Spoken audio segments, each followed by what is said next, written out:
അസ്സലാമു welcome back to my channel. ഇന്ന് ഞാൻ പഠിക്കുന്ന സമയത്തുണ്ടായിരുന്ന എൻ്റെ എംബ്രോയ്ഡറി ആൽബം നിങ്ങളുമായിട്ടൊന്ന് ഷെയർ ചെയ്യുകയാണ്. അപ്പം ഞാൻ fashion designing and garment technology എന്ന കോഴ്സായിരുന്നു പഠിച്ചിട്ടുണ്ടായിരുന്നത്. ഇത് ഫസ്റ്റ് ഇയറിലെ ആൽബമാണ്, സെക്കൻഡ് ഇയറിൽ സെപ്പറേറ്റ് ആണ്. ഫസ്റ്റ് പേജ് നമ്മുടെ ഇൻസ്റ്റിറ്റ്യൂട്ടിൻ്റെ പേരും പിന്നെ ഇൻറ്റേർണൽ എക്സ്റ്റേണൽ എക്സാമിനറുടെ സൈനും നമ്മുടെ പേരും ഡീറ്റെയിൽസും കാര്യങ്ങളൊക്കെയാണ്.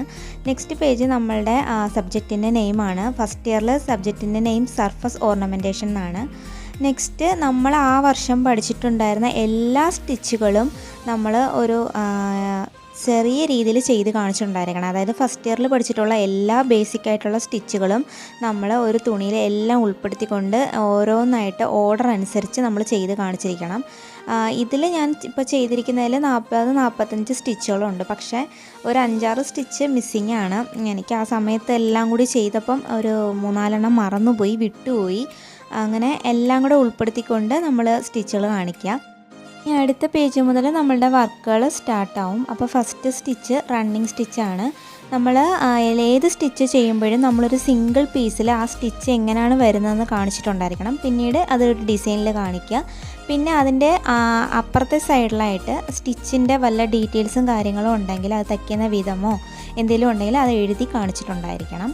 അപ്പോൾ ഇത് ഫസ്റ്റ് സ്റ്റിച്ചാണ്. ഇനി സെക്കൻഡ് അതേ കാറ്റഗറിയിൽ വരുന്ന രണ്ടാമത്തെ സ്റ്റിച്ചാണ് വിപ്ഡ് റണ്ണിങ് സ്റ്റിച്ച് എന്ന് പറയും.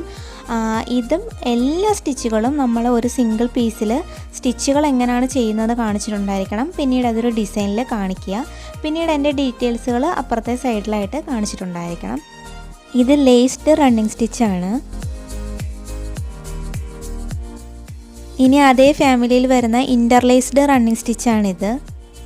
ഈ എംബ്രോയ്ഡറി ഡിസൈനുകളൊക്കെ കുറച്ച് നല്ല ഡിസൈനിൽ കുറച്ച് വലിയ രീതിയിൽ ചെയ്യാമായിരുന്നു. പക്ഷെ നമുക്ക് പഠിക്കുന്ന സമയത്ത് അത്രയ്ക്ക് ടൈമൊന്നും കിട്ടില്ല. എങ്ങനെയെങ്കിലും സ്റ്റിച്ചുകൾ കംപ്ലീറ്റ് ചെയ്യുക അത്രേ തോന്നാറുള്ളൂ. കാരണം നമുക്ക് മറ്റ് സബ്ജക്റ്റുകൾക്കും ആൽബം ഉണ്ട്, നമുക്ക് അതും കംപ്ലീറ്റ് ചെയ്യണം. പാരലൽ റണ്ണിങ് സ്റ്റിച്ചാണിത്. ഇത് സ്റ്റെപ്പ്ഡ് റണ്ണിങ് സ്റ്റിച്ചാണ്. ഞാൻ ഇതേ ഡിസൈൻ ഇതേ കളർ കോമ്പിനേഷനിൽ ഞാനൊരു വീഡിയോ ഈ സ്റ്റിച്ച് എങ്ങനെയാണ് ചെയ്യേണ്ടതെന്ന് യൂട്യൂബിൽ അപ്ലോഡ് ചെയ്തിട്ടുണ്ടായിരുന്നു. സ്റ്റെപ്പ്ഡ് റണ്ണിങ് സ്റ്റിച്ചിലെ രണ്ടാമത്തെ മോഡലാണിത്. ഇത് ഹോളി ബീൻ സ്റ്റിച്ചാണ്. ഈ ആൽബമൊക്കെ ഇപ്പോൾ തുറന്നു നോക്കുമ്പോൾ നല്ല സങ്കടമുണ്ട്. അന്ന് കുറച്ച് നല്ല രീതിയിൽ ചെയ്യായിരുന്നു, ഇത്ര സിമ്പിളായിട്ട് ചെയ്തല്ലോ എന്നൊക്കെ ഓർക്കുമ്പോൾ സങ്കടമുണ്ട്. പക്ഷേ നമുക്ക് ആ സമയത്ത് എങ്ങനെയെങ്കിലും സ്റ്റിച്ചുകൾ കംപ്ലീറ്റ് ചെയ്താൽ മതി എന്നുള്ളൊരു ചിന്തയായിരുന്നു. ഇത് ചെയിൻ സ്റ്റിച്ചാണ്. അടുത്തത് ചെയിൻ സ്റ്റിച്ച് കാറ്റഗറിയിൽ വരുന്ന മാജിക് ചെയിനാണിത്. ഇത് നമ്മൾ 2 കളർ നൂലിട്ടാണ് ചെയ്യുന്നത്. ഒരു ചെയിൻ ഒരു കളറാണെങ്കിൽ ഒരു സ്റ്റിച്ച് അതിൻ്റെ അടുത്ത സ്റ്റിച്ച് മറ്റൊരു കളറിലായിരിക്കും വരുന്നത്. ഇനി അതേ ഫാമിലിയിലുള്ള ട്വിസ്റ്റഡ് ചെയിനാണിത്.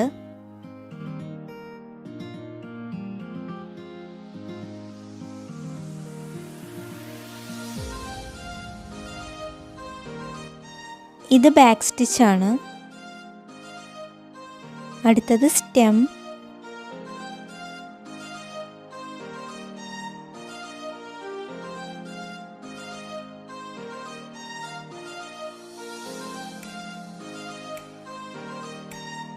Double feather സ്റ്റിച്ചാണിത്. ഞാൻ ഈ സ്റ്റിച്ച് കൊണ്ടാണ് ഒരു ക്രിസ്മസ് എംബ്രോയ്ഡറിയുടെ ഒരു വീഡിയോ ഞാൻ യൂട്യൂബിൽ അപ്ലോഡ് ചെയ്തിട്ടുണ്ടായിരുന്നു. ഇത് ത്രിബിൾ ഫെദർ സ്റ്റിച്ചാണ്. ആ ഡബിൾ ഫെദറിൽ ഒരു സ്റ്റെപ്പ് കൂടെ എക്സ്ട്രാ വരും. ഇത് long and short broken ചെയിനാണിത്.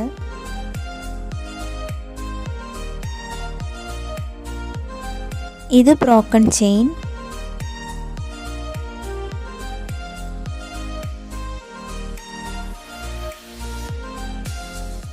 Open chain സ്റ്റിച്ചാണിത്.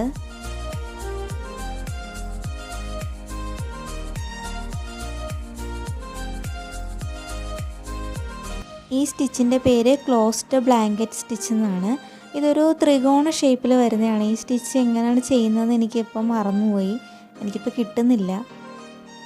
ഇത് ഹിയറിംഗ് ബോൺ സ്റ്റിച്ചാണ്. നമ്മൾ ഒരുപാട് എംബ്രോയ്ഡറി ഡ്രസ്സുകളിൽ ഈ സ്റ്റിച്ച് നമുക്ക് കാണാൻ പറ്റും. ഇതിൻ്റെ ബാക്ക് സൈഡ് ഷാഡോ വർക്ക് പോലെയാണ് വരുന്നത്. ഇത് ഫേൺ സ്റ്റിച്ചാണ്. നമ്മൾ ഇലയൊക്കെ ചെയ്യുമ്പോൾ എംബ്രോയ്ഡറിയിൽ ഒരുപാട് യൂട്യൂബേഴ്സൊക്കെ ചെയ്ത് കണ്ടിട്ടുണ്ട്. ഇത് വീറ്റാണ്, വീറ്റ് സ്റ്റിച്ചാണ്. ഇതധികം ആരും അങ്ങനെ ചെയ്യാറില്ല, എങ്കിലും ഒരു വെറൈറ്റി സ്റ്റിച്ചാണ്. ഇത് നമ്മുടെ സ്റ്റാർ സ്റ്റിച്ചാണ്. ഇതൊക്കെ കാണുമ്പോൾ ഇപ്പോൾ ചിരി വരും. നല്ല രീതിയിൽ ചെയ്യാൻ പറ്റുന്ന സ്റ്റിച്ചുകളായിരുന്നു, പക്ഷെ നമുക്ക് ടൈം കിട്ടിയില്ല. ഇത് സിക്സാഗ് ചെയിനാണ്. സിക്സാഗ് ഷേപ്പിൽ ചെയിൻ ഇട്ട് പോകുന്നതുകൊണ്ടാണ് അങ്ങനെ പേര് വന്നതെന്ന് തോന്നുന്നു. ഇത് നമ്മുടെ ലേസി ഡേസി സ്റ്റിച്ചാണ്. ഇത് കൗച്ചിങ് സ്റ്റിച്ചാണ്. വളരെ ഈസി ആയിട്ട് ചെയ്യാൻ പറ്റുന്ന ഒരു സ്റ്റിച്ചാണ് കൗച്ചിങ്. ഇതിൻ്റെ വീഡിയോ ഞാൻ അപ്ലോഡ് ചെയ്തിട്ടുണ്ടായിരുന്നു, ഇതിൻ്റെ ട്യൂട്ടോറിയൽ വീഡിയോ. ഇത് ഫ്രഞ്ച് നോട്ട് സ്റ്റിച്ചാണ്. അത് കാണുമ്പോൾ തന്നെ ചിരി വരും, കാരണം ചെയ്തത് കുറച്ച് ബോറായിപ്പോയി. ഇത് ജർമ്മൻ നോട്ടാണ്. ഈ ജർമ്മൻ നോട്ട് സ്റ്റിച്ച് കിട്ടാൻ കുറച്ച് ബുദ്ധിമുട്ടാണ്, അങ്ങനെ പെട്ടെന്ന് കിട്ടില്ല. കുറച്ച് ടഫായിട്ടുള്ളൊരു സ്റ്റിച്ചാണ്, പക്ഷേ കാണാൻ നല്ല ഭംഗിയാണ്.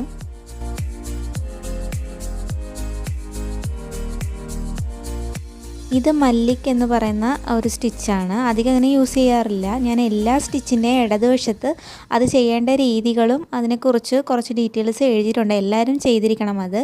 ഇത് ബുള്ളിയൻ നോട്ടാണ്. ബുള്ളിയൻ നോട്ട് എനിക്ക് ആ സമയത്ത് ബുള്ളിയൻ നോട്ട് ചെയ്യാൻ കിട്ടുന്നേ ഇല്ലായിരുന്നു. ആൽബം ചെയ്യുന്ന ടൈമിൽ കിട്ടുന്നേ ഇല്ലായിരുന്നു. പിന്നെ എങ്ങനെ അഡ്ജസ്റ്റ് ചെയ്തു. ഇത് സാറ്റിൻ സ്റ്റിച്ചാണ്. എനിക്ക് ഇഷ്ടമല്ലാത്തൊരു സ്റ്റിച്ചാണ് സാറ്റിൻ, കാരണം അത് ഒരുപാട് സമയം എടുത്ത് ചെയ്യണം, ഒരുപാട് ക്ഷമ വേണം. നമ്മൾ ഒരിഴയൊക്കെ ഇട്ടായിരിക്കും ഈ സ്റ്റിച്ച് ചെയ്യാറുള്ളത്. അടുത്തത് ബട്ടൺ ഹോൾ സ്റ്റിച്ചാണ്. ഒരുപാട് പേര് യൂസ് ചെയ്യുന്നൊരു സ്റ്റിച്ചാണ് ബട്ടൺ ഹോൾ സ്റ്റിച്ച്. നമ്മൾ ലീഫൊക്കെ ചെയ്യുമ്പോൾ നല്ല പെർഫെക്റ്റായിട്ട് കിട്ടും, നല്ല ഭംഗിയാണ് കാണാനായിട്ട്. നമുക്ക് എംബ്രോയ്ഡറി സ്റ്റിച്ചുകൾ ഫുള്ള് ഇവിടെ കഴിഞ്ഞു. ഇനി അടുത്തത് മറ്റു വർക്കുകളാണ്. ഇത് സീക്വൻസ് വർക്കാണ്. നോർമലി ഡ്രസ്സിൽ യൂസ് ചെയ്യുന്ന ചെറിയ സീക്വൻസ് അല്ല ഞാനിവിടെ യൂസ് ചെയ്തേക്കുന്നത്. അല്ലാണ്ട് ഫ്ലവർ ഷേപ്പിലും അല്ലാണ്ട് ഈ കുടംപോലൊക്കെ ഉള്ള ഷേപ്പിലൊക്കെ വരുന്ന സീക്വൻസ് ഇട്ടാണ് ഞാൻ ചെയ്തിരിക്കുന്നത്. അടുത്തത് മിറർ വർക്കാണ്. ഇത് നോർമൽ മിറർ വർക്കല്ല, ലംബാഡി വർക്ക് എന്ന് പറയും. ലംബാഡി എന്ന് പറയുന്ന ആൾക്കാർ ചെയ്യുന്ന വർക്കായതുകൊണ്ടാണ് ഇതിന് അങ്ങനെ പേര് വന്നത്. ഇനി അടുത്തത് നമ്മൾ പഠിച്ചിട്ടുള്ള സ്റ്റിച്ചുകൾ ഒരു 4-5 സ്റ്റിച്ചുകൾ മിക്സ് ചെയ്ത് ഒരു ഡിസൈൻ ചെയ്യണം. ഇതിൽ 5 സ്റ്റിച്ചുകളുണ്ട്. സ്റ്റാർ, ഫ്രഞ്ച് നോട്ട്, പിന്നെ സാറ്റിൻ, പിന്നെ ബ്രോക്കൺ ചെയിൻ, പിന്നെ ലോങ് ആൻഡ് ഷോർട്ട് ചെയിൻ, പിന്നെ അങ്ങനെ 4-5 എണ്ണം ഇട്ട് ചെയ്തിട്ടുണ്ട്. ഇനി അടുത്തതും അതുപോലെ തന്നെ ഒരു 4-5 സ്റ്റിച്ചുകൾ മിക്സ് ചെയ്തേക്കാണ്. ഇതിന് ബുള്ളിയൻ നോട്ടുണ്ട്, ചെയിനുണ്ട്, സാറ്റിനുണ്ട്, ഹിയറിംഗ് ബോണുണ്ട്, പിന്നെ നമ്മുടെ ബാക്ക് ചെയിനുണ്ട്. അങ്ങനെ കുറേ സ്റ്റിച്ചുകൾ. പിന്നെ നമ്മൾ പഠിച്ചിട്ടുള്ള എംബ്രോയ്ഡറി ചെയിനുകൾ വെച്ച് ഒരു നെക്ക് ഡിസൈൻ ചെയ്യണം. ആ നെക്കിന് ഒരു അളവ് അവർ തന്നിട്ടുണ്ടായിരിക്കും, ആ കഴുത്തിൻ്റെ ഒരു അളവ് അവർ തന്നിട്ടുണ്ടായിരിക്കും. അതേ അളവിലായിരിക്കണം നമ്മൾ ചെയ്തിരിക്കേണ്ടത്. അങ്ങനെ ഒരു നെക്ക് ഡിസൈൻ ചെയ്തതാണ്. ഇത് നെക്ക് ഡിസൈൻ ചെയ്യാൻ സമയം കിട്ടിയില്ല, അതുകൊണ്ട് ഞാനതൊരു മുക്കാൽ ഡിസൈനായിട്ട് ഒരു പകുതി മാത്രമാക്കി അങ്ങ് നിർത്തി. അപ്പോഴേ ഇത്രയേ ഉള്ളൂ. എൻ്റെ ഫസ്റ്റ് ഇയറിലെ ആൽബം ഇവിടെ കംപ്ലീറ്റ് ആയി. അപ്പോൾ ഇനി നല്ല രീതിയിൽ ചെയ്യായിരുന്നു. എൻ്റെ ഫ്രണ്ട്സൊക്കെ നല്ല രീതിയിൽ ചെയ്തിട്ടുണ്ടായിരുന്നു. ഇനി സെക്കൻഡ് ഇയർ ആൽബം ഞാൻ അടുത്തത് അപ്ലോഡ് ചെയ്യുന്നതായിരിക്കും. അപ്പോൾ എൻ്റെ വീഡിയോ ഇഷ്ടമായെങ്കിൽ ലൈക്ക് ചെയ്യുക, ഷെയർ ചെയ്യുക, എൻ്റെ ചാനലൊന്ന് സബ്സ്ക്രൈബ് ചെയ്യുക, ഒന്ന് സപ്പോർട്ട് ചെയ്യുക. നിങ്ങളുടെ അഭിപ്രായങ്ങൾ എൻ്റെ കമൻറ്റ് ബോക്സിൽ രേഖപ്പെടുത്തുക. Thanks for watching.